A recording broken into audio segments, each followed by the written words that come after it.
The 630th edition of the Four Corners podcast starts right now.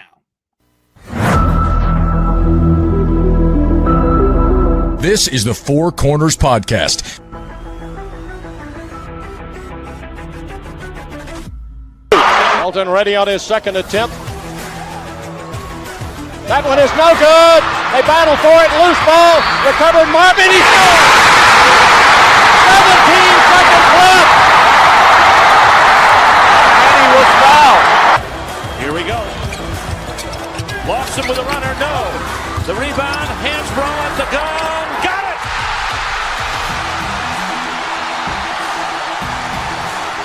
They were 4 for 24. Hansbrough on a switch on Paulus. A deep three. And Green rips down the rebound in traffic. 4-on-1. What a great job. What a terrific job in transition. I mean, you couldn't plan that any better as a coach. Tipped away by Johnson. It's loose. Page. Johnson.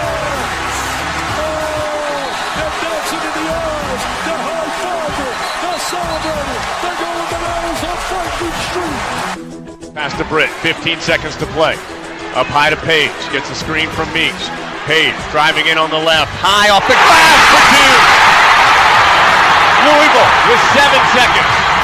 Jones has it, goes left corner, Black's here for three.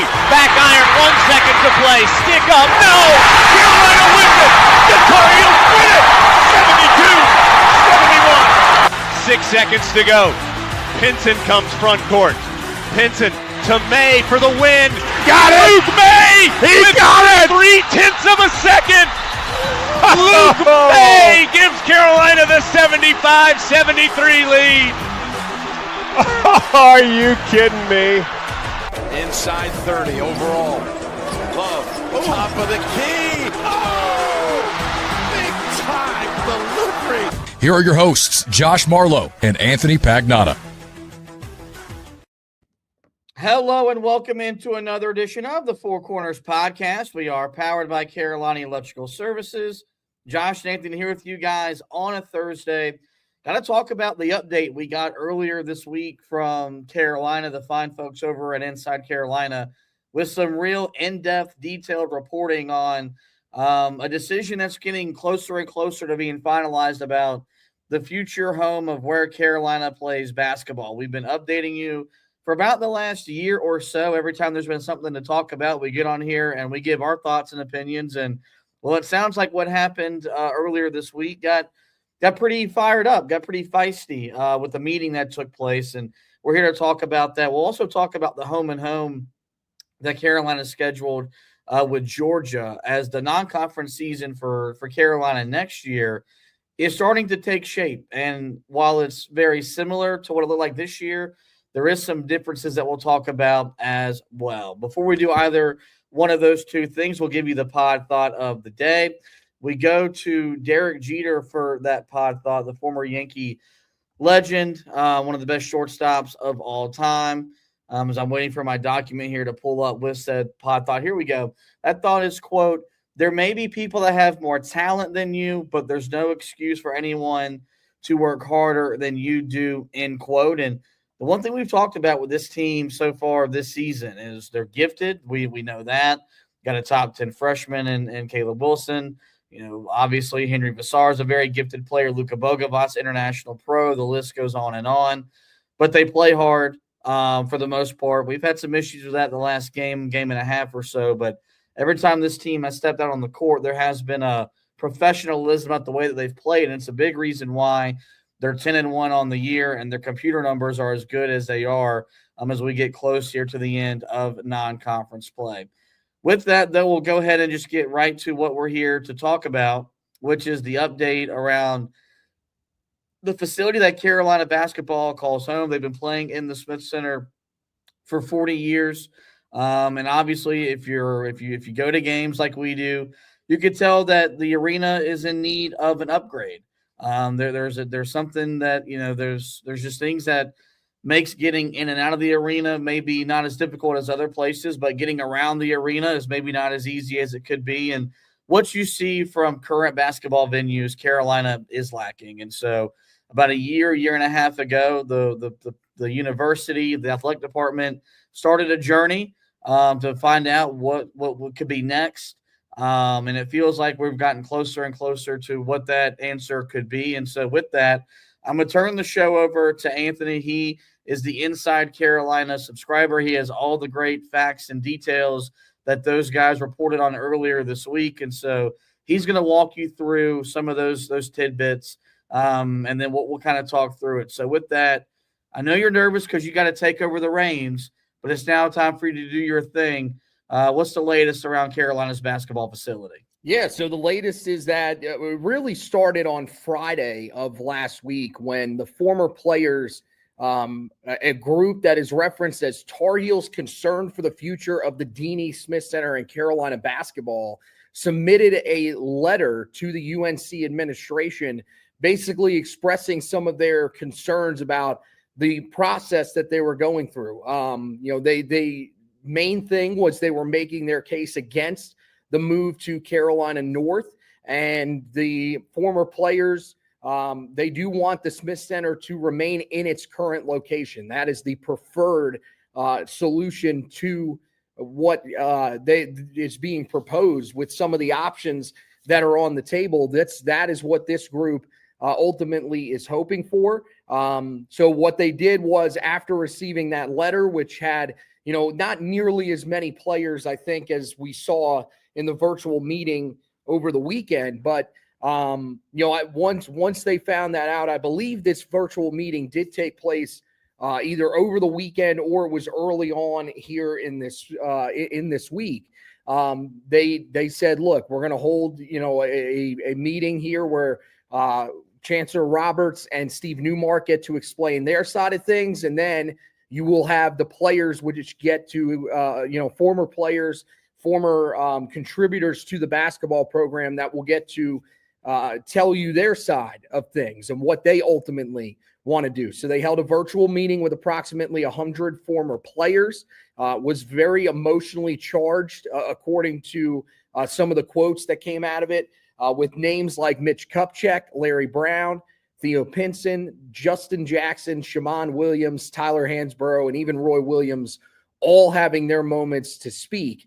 The friction, according to Inside Carolina, involved throughout the meeting was centered on the university's push towards a decision without in-depth consultation from Coach Williams, the basketball program, and its former players. There was discussion in the conference call surrounding the cost of potential Smith Center renovations, as well as questions pertaining to Carolina North and the role that it will play for the future growth of the university. So it seems like, the players are expressing that, hey, we want this to remain in the same location, whether you end up renovating the current building or knocking it down and building a new version of the Smith Center. We still want it to be on campus, to be where it is right now. And that is the preference of them.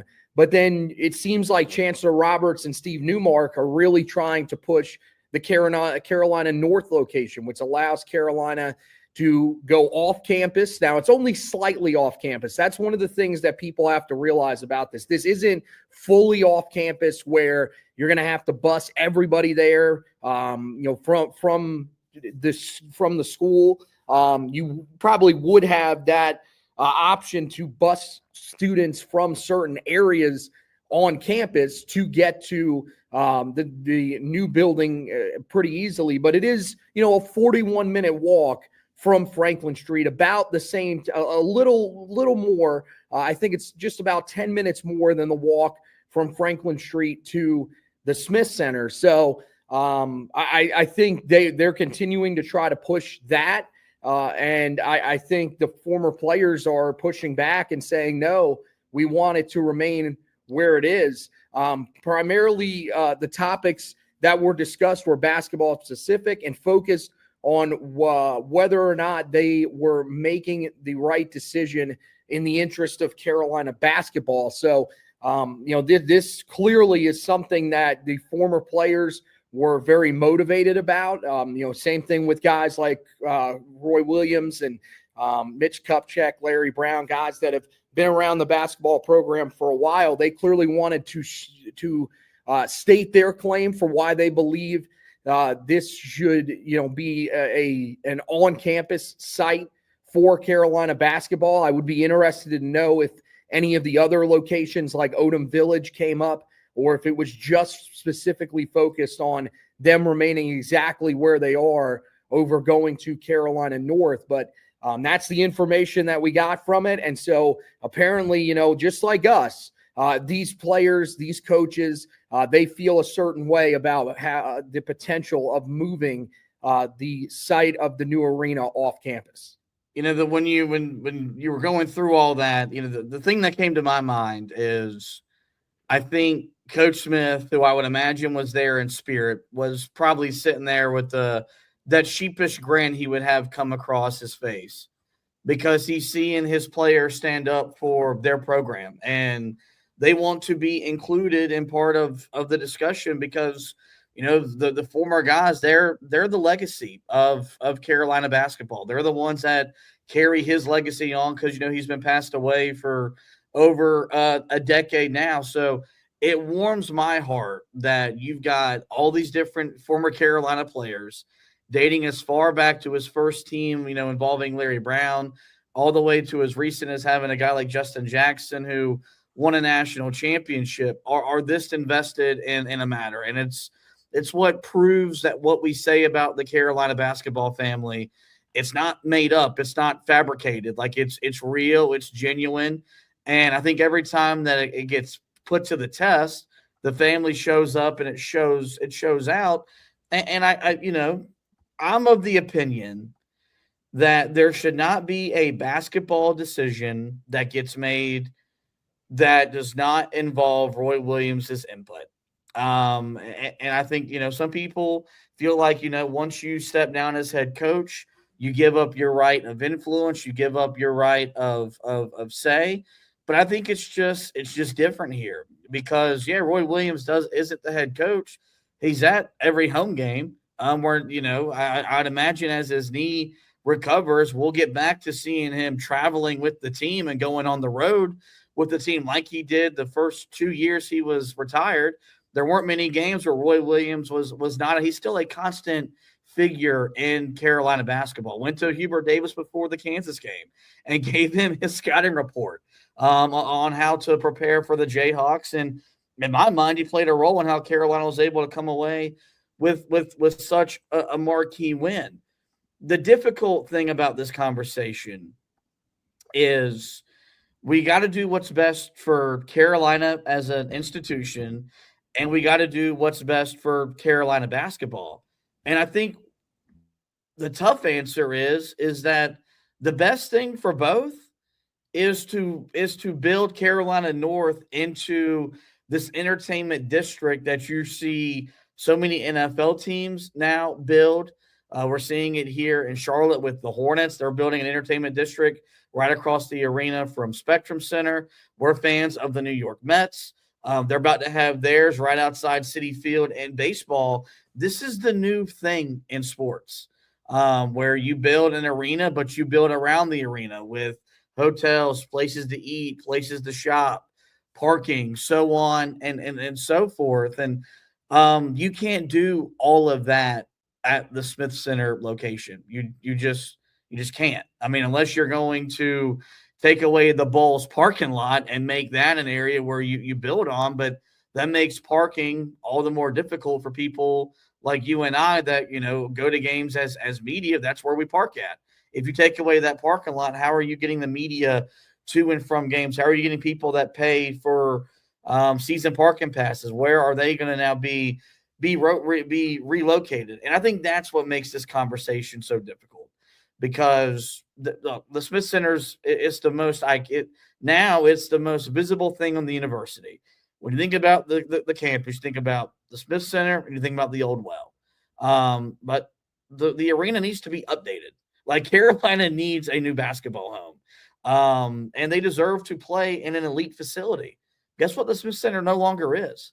It's no longer elite. It's no longer One of the better venues in terms of how it's built, structured, so on and so forth. It's been passed by other venues that have built brand new or ones that have even renovated ones that can have all the things that you want and you need in a current basketball home. So I love seeing the players and the former coaches come to the defense, because there's a big part of me that wants the arena to stay where it is.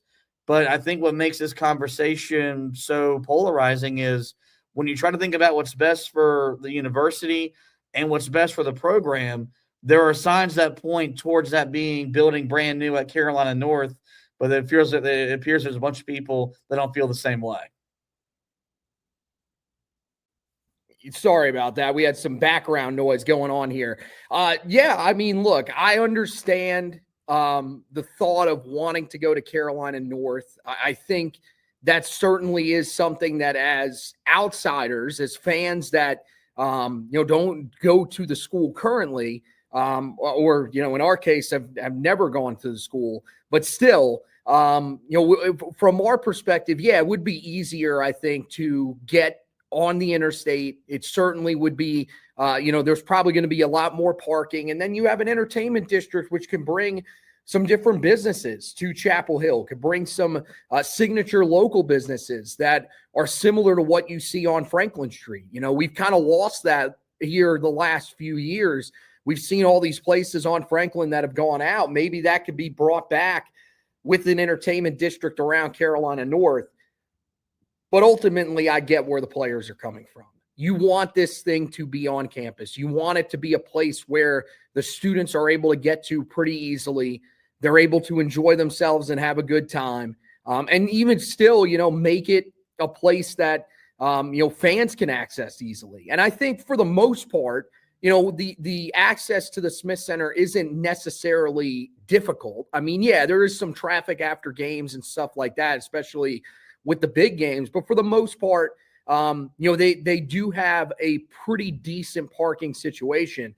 Thing is, you're probably going to have to find more parking spaces. That's one of the big things that they're looking at, is building some sort of parking deck. If they go to Carolina North, or if they stay ultimately where they are, or in that general vicinity, even if they, let's say, go with the Bowles lot where the Smith Center is, that would then become a parking garage. So, the one thing that I've always said when it comes to this decision is, if it was possible, I would love to make sure that the Smith Center remains a part of the campus, remains a place that you can go, you can relive some of the history of Carolina basketball. Maybe that's ultimately what becomes the basketball museum or whatever. They reconfigure it inside of there. And that becomes something that, Carolina fans can visit and ultimately remember some of the great memories there. But I mean, I think you just have to sort of come to terms, even with the former players fighting back. I just don't know if they're going to get the support that they're going to need to be able to renovate the Smith Center. The thing with that is, if you renovate it, you're going to have to probably extend the Smith Center out. So that means that the aquatic center next to it probably is going to be gone. And then they got to figure out somewhere that they can move that to ultimately have, the water sports, for them to have their own area, which right now is basically combined with the Smith Center. You can access both through the Smith Center, and the same vice versa. So, I mean, that's the challenges that they're looking at right now. For me, I think one of the biggest things that you need when you renovate the Smith Center is you just need more room. Like, if you're going to renovate the Smith Center and you're going to put in 2 concourses or whatever, then it makes sense. Because right now, I mean, the one concourse, it is incredibly tight in there when you go to big games. I mean, it is so difficult to move amongst all the people. They want to make it more fan-friendly, easier to do things around there. And so, I'd love to see it located somewhere on the campus, but I just don't know if that's necessarily going to happen. But I appreciate the players making sure that their voice is heard. Roy Williams making sure that his voice is heard, and ultimately, just trying to push for something that I think most Carolina fans want, but are starting to come to the reality that it's probably not going to be the way they go.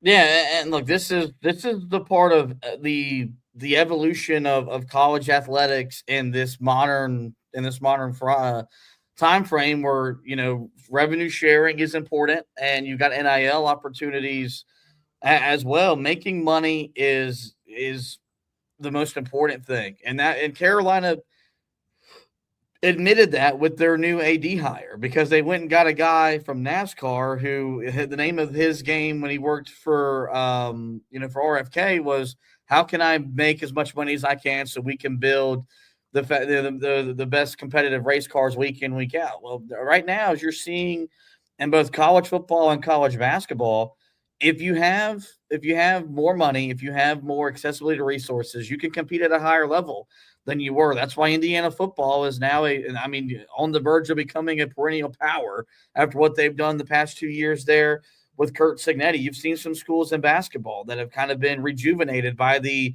influence of money and the arrival of just being flushed with cash. And look, what Carolina's about to do, whether they rebuild where they're at or build brand new, it's going to cost a pretty penny. Because and I think that also does further into this conversation because of the study that we talked about the last time we talked about this. There wasn't a big enough difference in the cost to renovate as opposed to build brand new that would justify not building something brand new. I think if they would have done their research and they would have been a substantial amount of money saved to renovate, I think Carolina would probably operate in that vicinity because, as you mentioned, with what they'll have to do, and I don't want to get too much into the weeds, but like when you look at where the arena is and how it's built up, if you renovate from there, you're right, you're taking out the building beside it.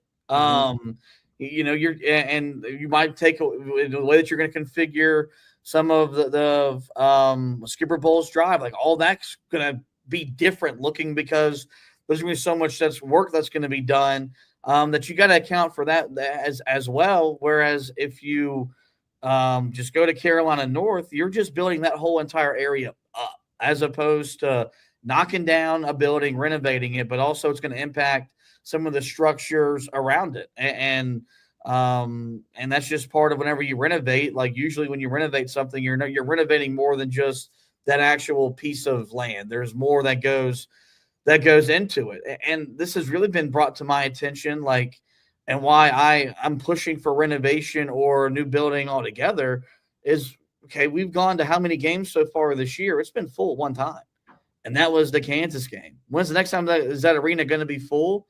They played Duke before Louisville, if I remember the ACC schedule correctly. That'll be the next time that arena is full capacity. And then the next time will be the Louisville game because that game we expect is going to have, major ACC regular season ramifications. It's disheartening going into that place and seeing it as empty as it is consistently from the top. But that's part of the problem when you build a 22,000 seat arena. It's bigger than NBA gyms. Most NBA places hold 17, 18, 19,000 fans. And most NBA arenas aren't full on a nightly basis. Yes, part of this has been Carolina's played a bunch of quad 4 games at home, but Georgetown was a pretty big game, and I get it was on a Sunday afternoon during the heart of the NFL season, but the Upper Bowl was pretty empty for all things considered how big of a game that was. And I think Carolina's got to take note of that where, you don't have the home court advantage that you necessarily could have if you were in a new gym that was built better, designed better. Oh yeah, by the way, a new seating chart that gets your students closer to the action. I think they're taking all that into account. And so I think that just, further complicates that decision, but all this stuff needs to be on the table when they're discussing what to do, whether when they renovate or if they build brand new. Well, that's the other thing, right, is the seating stuff. Everybody is so angry about the fact that Tar Heel students are sitting in the upper section. That's where the extended student section is at. Well, if you want to change that, you have to move to a new building. And based off of, some of the stuff, how I understand it, even if they were to rebuild the Smith Center in the same spot, I think that those seating arrangements would stay. I believe they have to completely move to a different site. Now, I don't know if you move it to the Bowls lot, if that just completely eliminates that because it's a new building in a new location, even though it would be right next door to it. But, I mean, yeah, that if you want things to change, if you want this to be the best environment for Carolina basketball, then you should probably want to build new. And I believe that is probably the strategy that they need to roll with. Now, I don't want to go too small. I don't want it to be a 11,000 seat arena, and then all of a sudden you're paying through the rear end to get into the Smith Center. Like, you don't want to have to go through that. But I would like it to be a little bit smaller, provide some better environments. You pointed out whenever we have this conversation, I think you might have pointed it out on here one time. Fog Allen Fieldhouse is the perfect size, it feels like, for Kansas games. 16,000 seat arena. If Carolina can get in that range, then I think they would be perfectly fine with that. And for most of the games, it would look pretty full. You would have, the dome aspect certainly doesn't help in terms of the environment of keeping the sound in. If you don't go with that with that setup at your new arena, which I doubt they would, because that's something that was very popular in the 80s. That's no longer popular. I would imagine that you would get a much better environment, a much stronger and louder environment. So I think those are the things that people have to consider when it comes to ultimately what's best for Carolina basketball. Yes, you would like to remain, a part of history that the Smith Center has. You'd like that history to remain, and that's why I've said until they had to knock it down, I wouldn't knock it down. But I think that for the direction of Carolina basketball, the right thing is to move to a new location. I would just be someone that would prefer something like the Odom Village as opposed to Carolina North. Yeah, I think I'm with you. The Carolina North thing just has become, to me, I think it's just the best option for all things considered. I think you can build the venue that you want and then build up around the venue. And look, Carolina is going to do something with that land. They've made that known. They own it, so they're going to develop it. Well, why not give Carolina basketball a state-of-the-art facility, but give Carolina basketball fans state-of-the-art dining, dining places, and places to shop. I do think that could enhance the game day environment, because with as much as changed on Franklin Street, I don't want to say that Franklin Street has lost the lure that it has, but it's definitely a different vibe. It's definitely not what it was even when you and I watched a game there in 2017, and were able to be at the first bonfire after Carolina beat Duke. That's just part of the evolution of the university. And so I ultimately think that's where Carolina is going to end up. I just hope that it comes with the blessing of first Roy Williams and then the players that have come to the aid of the Smith Center, because I know what you said about, hey, if you build brand new, that's fine, but you'd love to see the arena stay intact. That's just not realistic. Yeah. You're not just going to leave. I mean, if as much as that venue could become a hosting site for events, concerts, whatever, they've already talked about targeting that area of land for hospital expansion. Who am I to stand in the way of building expanding a hospital that is very important to not just that region, but I mean, in the country? A lot of people that get sick, depending on what kind of disease that they have, they get sent into the Triangle area because of the doctors that Carolina is staffed with, and the doctors that Duke is staffed with. I love Carolina basketball. It's not more important than saving lives. It's not, and so if that's where we're building, if that's what's going to take its place, then I think I'd be more okay with that. Yes, we knocked down that arena to put another daggone parking garage on campus. I'm going to be a little irked about that. But if we're expanding a hospital that is so influential in cancer research among other things, I think that's a lot easier pill to swallow.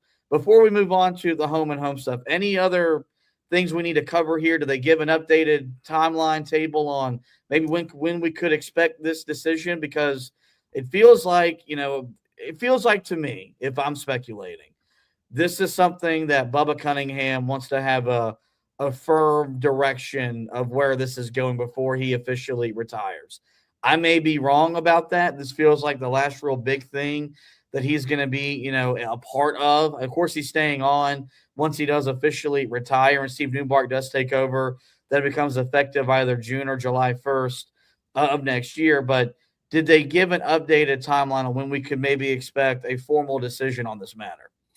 They did not, but they did say not an official timeline, but it says right here while talking about, Lee Roberts and Steve Newmark, who spoke on behalf of Carolina during the video call, they detailed the evaluation process involved with determining future plans for the Smith Center and how an announcement would be forthcoming in the months ahead. So not an official timeline, but basically saying that it should be right around the corner here sometime soon. And so we'll see. I think this is something that, will probably come out of nowhere. We'll just be sitting there one day and all of a sudden we're going to get the announcement. There's not going to be some big buildup to it. And so I think now we just kind of nervously await what exactly is next when it comes to the future of where Carolina plays basketball. What it says to me is the next time we're talking about this, we'll have a decision. Yep, and we'll be reacting to, breaking down, and talking through what that decision is. If I had to guess, that guess would be that Carolina is going to build their new basketball facility on the Carolina North land, which, of course, the university is very adamant about developing and doing so in a very timely manner.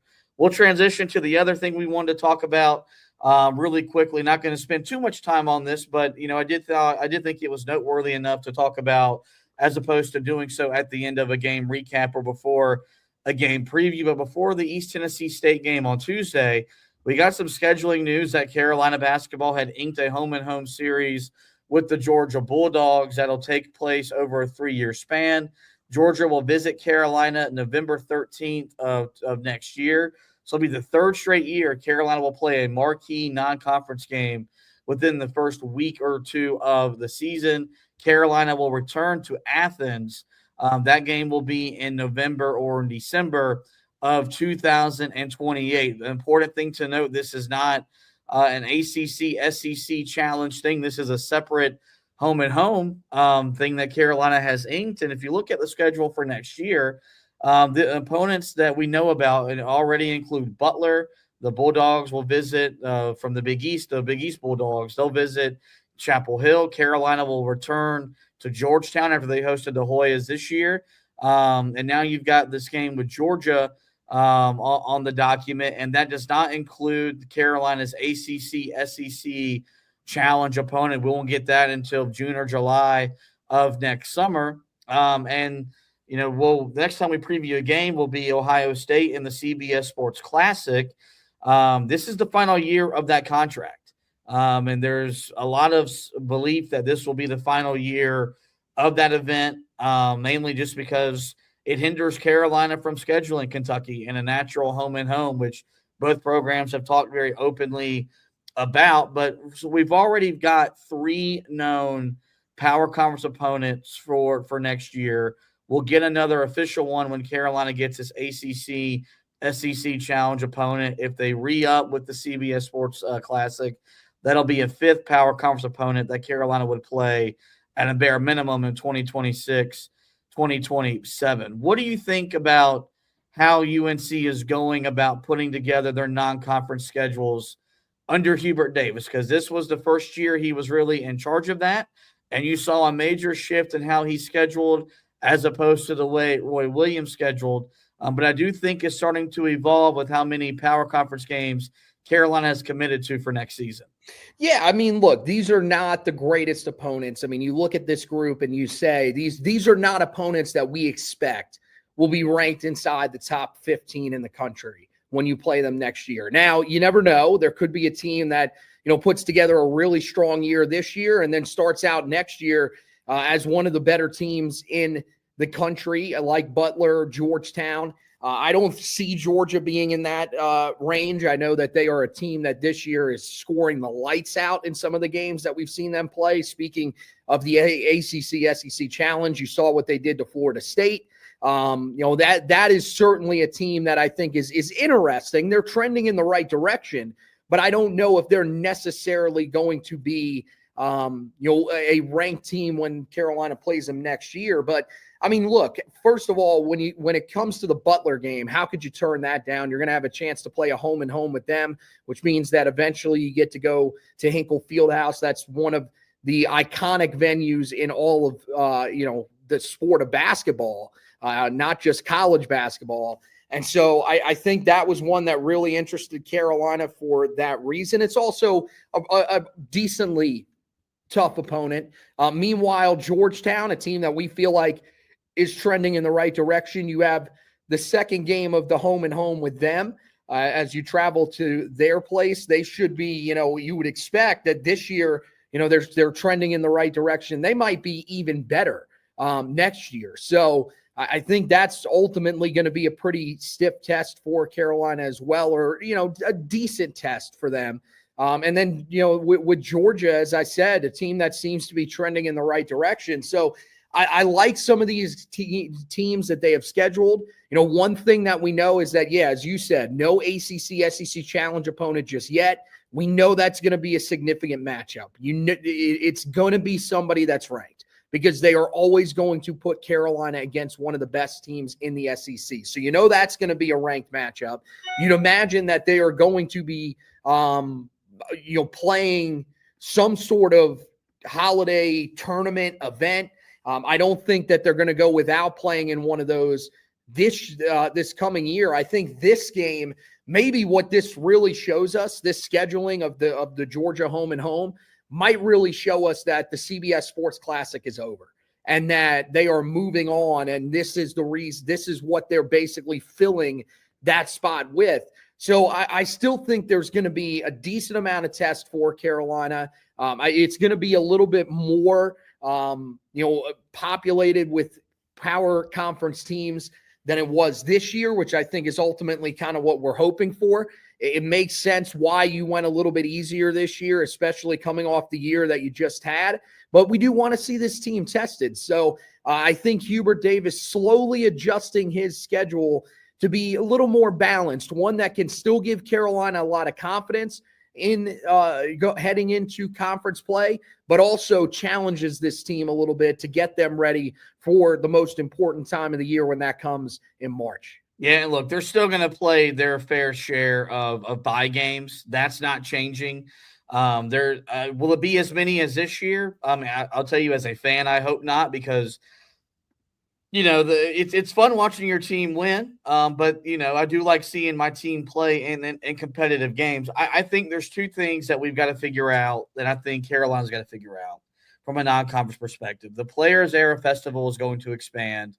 They want to make that a 32-team event, basically be an annual what the Phil Knight invitation has been every 5 years, but that is strictly just Nike teams. The Players Era Festival is not, but they want to bring 32 teams, have two different pods, and crown, two different, champions or so, if you will. And there's a lot of money at stake in terms of NIL. I think that's something that Carolina's got to really address. Is that something that they will? Because that's an event that would want Carolina's brand. You look at some of the brands that are out there. Kansas was there this past year. Houston, perennial contender. St. John's with Rick Pitino. They're going to want to acquire big brands. Carolina's as big a brand in the sport, but Hubert Davis has talked about doesn't like the 3 games in 3 days type of event. But with what they're talking about doing with this event starting next year, this could be kind of like you see with the NBA Cup, where you go out, you play a handful of games, and then if you advance, you go back and play even more games. So it could make it trickier to schedule. The one thing I want to see them do is something that Duke has started to do. I want a non-conference game in late January, early February. Now that you've reduced the conference schedule from 20 to 18 games, you no longer play an ACC game as early in the year as you used to. I like the idea of just breaking up ACC play. And so is that something that they're going to experiment with? They did it under Roy Williams back when you played 16 league games. Carolina would play, it was UConn, I think, a couple years. It was in, January, maybe even was February. That's something I'd like to see them adjusted. But I do think, we explained why Carolina scheduled the way they scheduled this year.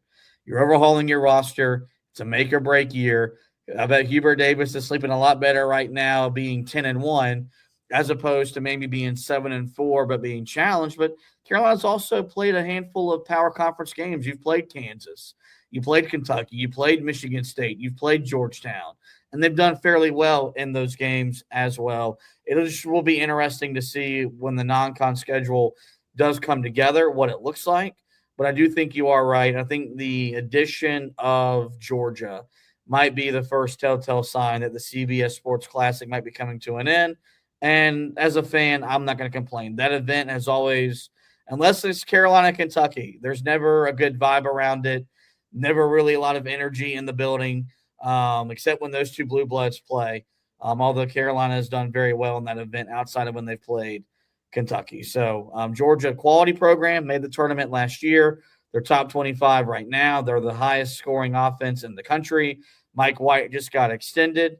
So it'll be a nice test for Carolina, but also one that Carolina should be able to secure a pretty early marquee win against an opponent from the SEC. With that, that is going to wrap up this edition of the podcast. In the meantime, guys, we'll direct you guys to the website, HeelToughBlog.com. Coverage of that home and home announcement can be found on the website. I wrote about that on Tuesday before the East Tennessee State game. If you missed our coverage of that game, you can go and check out that coverage as well. I'll be getting ready for the game with Ohio State on Saturday as we continue to take you through the basketball season. Same thing with Carolina football. Lost a pretty significant transfer in Tyler Thompson earlier in the week. Anthony had you covered with that news. Any other transfer portal news, coaching news, we'll have you covered. HeelToughBlog.com, the best, your home for the best coverage of Carolina basketball and Tar Heel football. As for the podcast, you guys know where to find us. Every major podcasting platform, just search the Four Corners Podcast. We'll pop up there. We encourage you guys to rate, review, and subscribe. That way you don't miss any editions of the show throughout the remainder of the season. If you keep up with us on the visual platform, best way to do that, like and follow the Facebook page at Heel Tough Blog.